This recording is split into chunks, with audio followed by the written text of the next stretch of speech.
You are listening to the closing bell at the New York Stock Exchange, marking the end of another trading day there on Wall Street.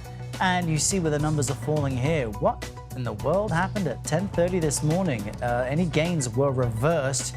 You see the Dow Jones now having fallen more than 600 points. The Nasdaq and S&P also ended the day in negative territory. They both dropped around 1.5%. Joining us now to talk about what's moving the markets is Kayla Bruun. She's an economic analyst for global decision intelligence company Morning Consult, and she's joining us from Miami this afternoon. Kayla, great to have you with us. We're wondering what's behind the red. We know the Commerce Department reported retail sales slowed from November to December more than expected, but we did see a jump in sales year over year. So explain this for us. What's happening?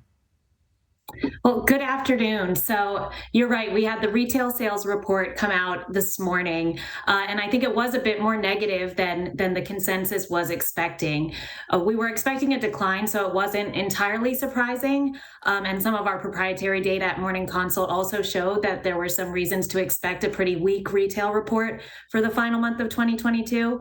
But even so, it was a little bit more negative than I think a lot were expecting. And even in year over year terms, while we did have what on the face of it looked like a pretty strong increase, a 6% jump in retail sales compared with last December, it's important to keep in mind that those numbers are not adjusted for inflation in the report. And with the CPI at 6.5%, in real terms, that actually comes out as a slight decline year over year. And surprising, I guess this is the evidence that inflation and recessionary pressures really are hitting people's pocketbooks if they didn't have as much disposable income during the holidays to purchase gifts. What sectors appear to be doing well in the economy, and which are the areas of real concern right now? Well, just looking through the retail report for December, the month-over-month changes were mostly pretty negative. I would say at this point it is looking fairly broad-based in terms of which sectors are struggling a little bit.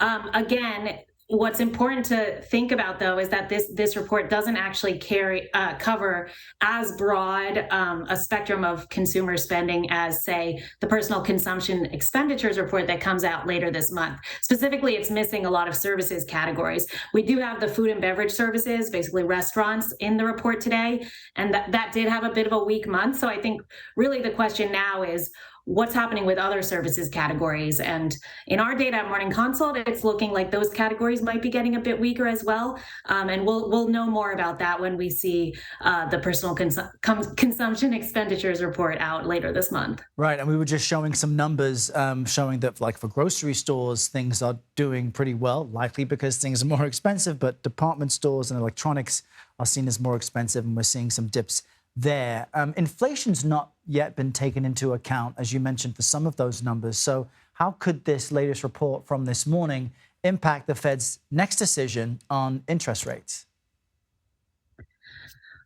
I would say I'm sure they're watching very closely, as this is our earliest look at government data on spending in the month, but it's not the most comprehensive. So I think when we do have that broader view of both goods and services, that could give us a little more of an indication about what's happening with consumer spending, which I'm sure they're watching very closely, because consumer spending is, the largest single component of gross domestic product. So it has really major implications for growth. I think that services component is the one that is going to be most critical to keep an eye on, because it's been supporting consumer spending in recent months. The declining goods spending that happened earlier this year, and services is taking longer to slow down. I think the hope is that there's a little more momentum there that can prop up spending and consumption. And that's the key question, right? The hope around momentum. Will we start to see more positive signs, or might we be in for a rocky road ahead? I guess we all shall see. Kayla Bruun joining us from Miami. Great to chat with you today. Thank you.